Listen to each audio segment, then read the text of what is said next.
place is rocking for the second half of our doubleheader. Buchholz against the Purple Hurricanes of GHS. I'm Mike Adkins along with Chris Dillon. Please, guys, I didn't think you were going to make it here from PK Young. I thought I was going to fly solo for this pregame part. Hey, I had to leave at the end of the third quarter. Clayton Bates was knocking down everything. The Blue Wave was on a roll. What wound up happening? Well, Mike, you left. It was all tied 60-60, but the Blue Wave came out in the fourth quarter, missed 20 of 23 shots to basically give the game to the Trojans. The four shooting didn't work. They shot 31% from the field for the game. They end up a 13-point loser. That's their first. Wide open. Take it at it. McNew, two drives in the lane. He's got 4 points in the quarter, 6 points for the game. And with 3:35 to play, 69-64 is your score. Buchholz on top. Hanley tried to get it to Chad Thomas on the baseline. Thomas stepped out of bounds. It's Buchholz ball. Hey, GHS is just really rattled. It was almost as though they had this game under control, and Buchholz is just through sheer hustling and the touch by Andrew Lowe is just taking this game away.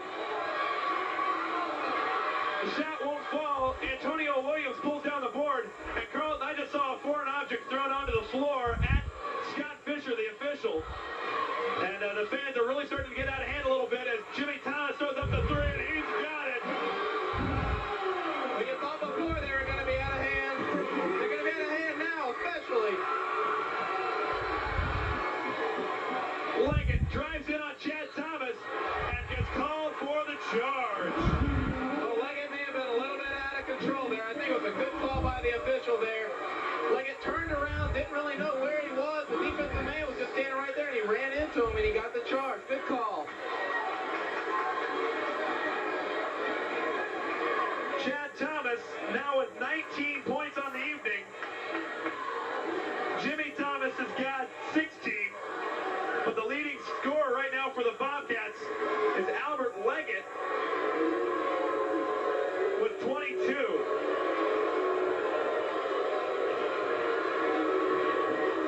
There we've got the correct reading up there.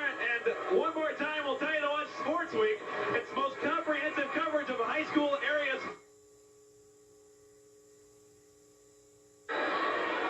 Don't forget, at the conclusion of this game, the madman Mike Adkins is going to bring you a post-game interview as Hanley drives left side, gets it to Darren Jones with a turnaround. Ball comes out loose to Hanley. Gets it to Chad Thomas, who thought about the three. Almost pulled the trigger.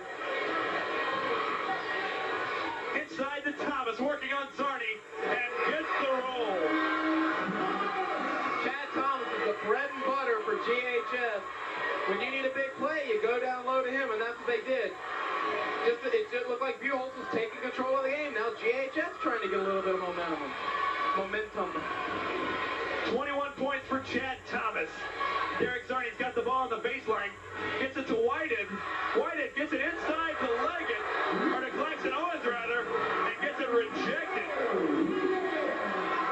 1:55 left to play in the ball game. The score is tied at 69. Gainesville going to be content to run some clock.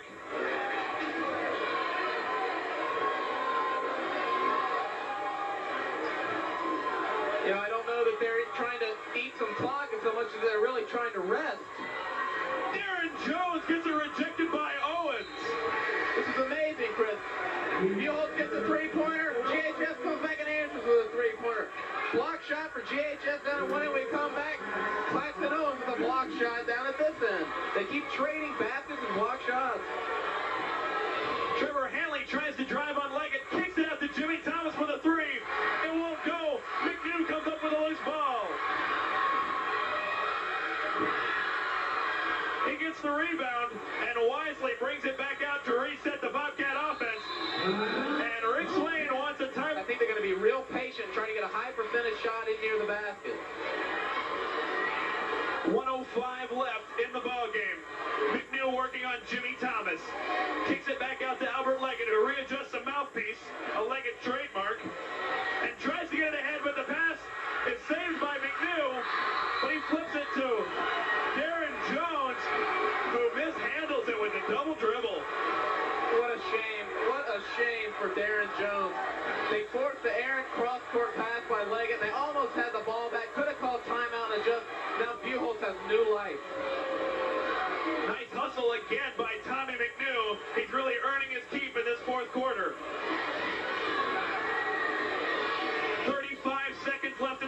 we're knotted up at 69. McNew working on Jimmy Thomas, gets around him. I think they're going to play for one shot, it looks like here. McNew putting on a little circus show. Gets it inside. But he's going to pick up the foul. I think it might be on Trevor Hanley. It is. Yeah, well, he tried to come around the backside of him, and I believe he's going to be gone. Is that his fifth? That is number 5 on Trevor Hanley. The 6'3 senior is going to foul out with 14 points and an awful lot of rebounds. I don't know. He made a career on the boards in this second half, Carlton. Well, they're going to miss him, especially that shooting touch of his, when they're going to probably need a long shot here at the end. Arnett Hall going to send in Jason Smith, the 6'2 sophomore, for these last 21 ticks of the clock, or the last regulation 21 ticks of the clock. Well, that was not a dumb foul by Trevor Hanley there. He had gotten beat inside. Buchholz was going to get a very high percentage shot in there. And so he made the foul. It wasn't stiff, but not a bad foul. They're going to get the ball back regardless. Well, Tommy McNew is at the line. And I think he was counted out. Oh, the Bobcats had the lane violation. These fans are erupting here. Well, I didn't see what happened there, but we got to take their word for it. Bobcats did something wrong setting up. McNew might have stepped across the line. One of his players might have fallen into the zone, but GHS has got it. 10 seconds remain, and Chad Thomas signals for the timeout. 8 seconds left. We're still knotted at 69. An unbelievable contest. They're going to need 2 stretchers to carry us out of here. The fans are still with us out there. Expected a close down to the wire. This is the way a GHS Buchholz game ought to be. I guess we just sit back and enjoy the... They beat McNew, but Lovett comes up with a steal.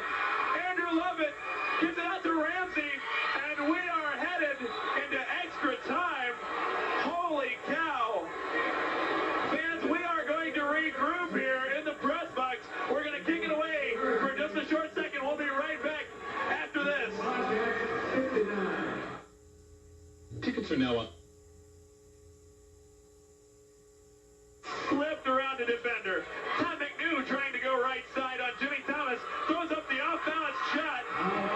And Tom McNew does a perfect compliment to Andrew Lovett. McNew from 2 and Lovett from 3. Leggett with a nice defense. I tell you what, Buchholz is starting to shut off those passing lanes that GHS was having a real success finding earlier in the game. The last 3 times down the floor, even going back into regulation, they were able to intercept the pass. Zarni in for Ramsey. Inbound pass is intercepted by Zarni. Well, they tried to force it that time, and it wasn't there. Zarni did a great job of posting up. Andrew Lovett for 3. Front of the rim. Zarni and Smith trying to wrestle for the board. And Buchholz is going to retain possession with 1:55 left. It's 71 all. Well, I wouldn't be surprised to see Buchholz let a little bit of air out of the ball here. Try and settle things down. Leggett drives in and gets the finger roll. Isn't Buchholz glad that Rick Swain listens to me? I think they wasted about 2 seconds there before taking it to the hole. Leggett with 24 points in the ball game. It's a 73-71 Buchholz lead. Jimmy Thomas from about 14. It won't fall. Chad Thomas puts up the shot. And Derek Zarni got a piece of him. That's number 2 on Zarni. Well, that's about the only way to keep Chad Thomas from scoring underneath. It's just a fouling. Now, Carl, we got 93 seconds left in this ball game. And I have to say, as far as the foul situation is concerned, GHS already lost Hanley and Rothstein, but Lovett's got 3 and Leggett has 4. Well, Thomas misses. You can't let the foul situation affect the way you play at this point. You got to go at them hard no matter what. That clips the Buchholz lead to 1. It's 73-72. We got a 1:27 left in the first OT. McNew can't find anybody. Gets it to Zarni on the baseline. Clock now down to 1:15. Jimmy Thomas bats it away from McNew. McNew recovers and brings it back down the floor. It's a 5-on-3 situation. McNew can't get it to fall, but Claxton Owens is there and picks up the foul on Chad Thomas. Well, I tell you what, I think McNew might have wanted a foul down there, but they got a break. He came back hustling real hard and got the 5-on-3, like you said. Nice hustle by the 5'10 junior, Tom McNew. He is really working hard out there, and you can tell. And Leggett drops that one. A big basket. The lead is now 2. 59 seconds remain in the first OT.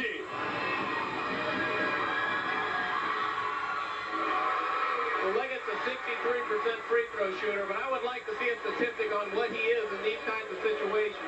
With it on the line, he rarely misses.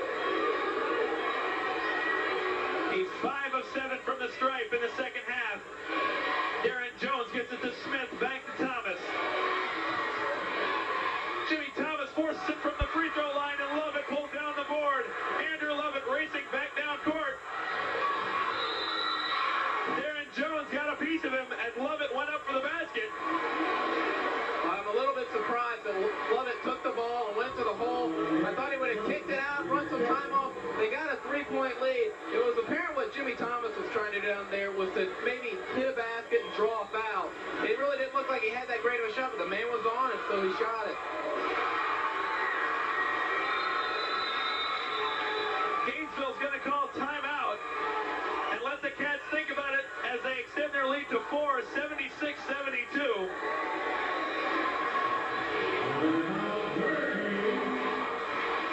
And you're right, maybe the wisdom wasn't there for Andrew Lovett, but if he saw something there, you know, Gainesville did have most of their men down within the first 5 feet of the paint. Tried to beat them all down the floor, maybe get an easy one. Right, well, I think, you know, with the 3-point line in today's game, with a 3-point lead with 39 seconds left isn't what it used to be. You know, 5 years ago, Lovett probably takes the ball, eats some clock, but he knows one shot ties the game up, so take it as a... Andrew Lovett is going to step to the line. He's got one more left. Buell's not sending anybody up in the stack, and Lovett hits it anyway. 77-72 with 30 seconds left. Thomas trying to ignite it, and nails a 3.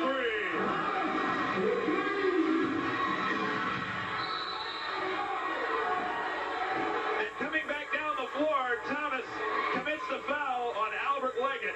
I'll tell you what, Chad Thomas, for his size, is doing a pretty darn good imitation of a point guard here tonight. Bringing the ball up the floor, coming out on the half-court pressure, and now he's sinking 3-pointers. Thomas has all 6 of his team's points in the overtime period. Essentially, it's no secret that they're going to go to him. And Leggett at the line with the 1-and-1. And it misses. 18 seconds left. 3-pointer for Mobley.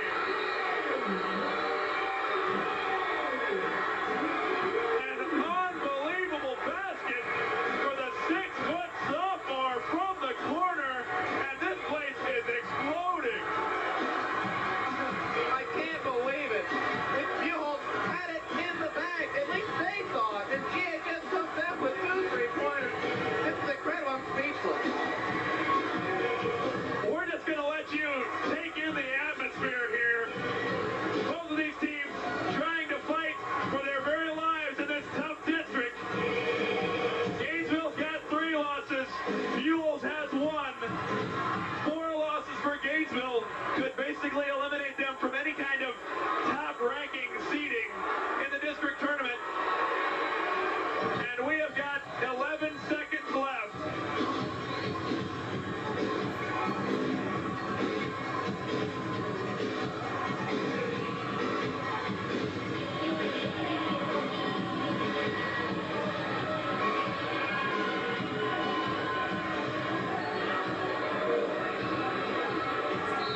in, looking for help, and finally signals for timeout with 5 seconds left on the clock. It's a very heads-up play by McNew. He was going to take control, got a little bit out of control, saw the trap, and before, kind of letting the time run off, he very alertly called timeout. A smart play by McNew. They're going to inbounds the ball. Man in the overtime period, he's got 4 and 26 on the evening. Lovett has 2 in the OT, and Tom McNew also has 2 in the OT. But Carlton, all they need is 2. One to send it to extra time, maybe play for an extra 3 minutes or so, but all they need is 2, and my money is on McNew. Well, it's either that or try and maybe force something inside and draw a foul. I doubt they're going to try and get it to Lovett. I think you're correct in saying they're going to get McNew. He's the playmaker at this point. Here we go, the last 5 seconds. Zarni gets it stolen by Chad Thomas in the corner, and Zarni's got to commit the foul.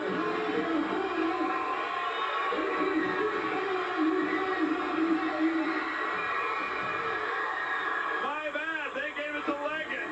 And that's all for the 6'3.5" senior.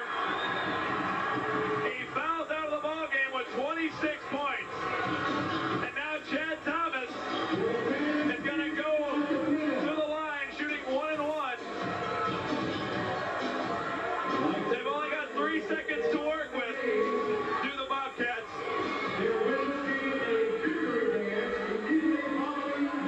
Well, they've already proclaimed victory here. The announcer claiming a victory dance immediately following the game. Chad Thomas has got to make a free throw. He may intentionally miss one of these to force a rebound, make them go the length of the floor in 3 seconds. I wouldn't be surprised. I'm surprised there's nobody guarding Thomas right here, but he nails it.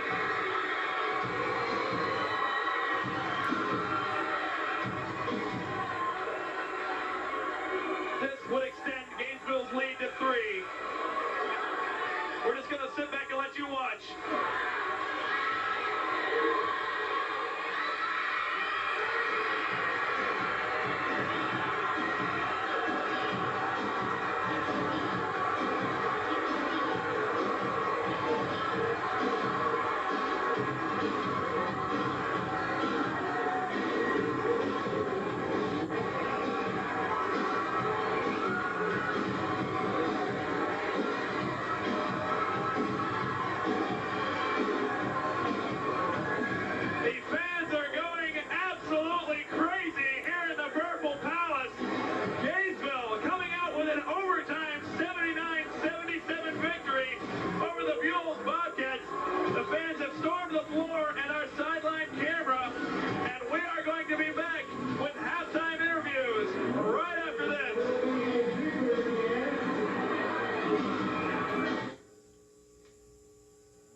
For the Cox Cable 8 post-game show, despite what I said earlier about the halftime thing.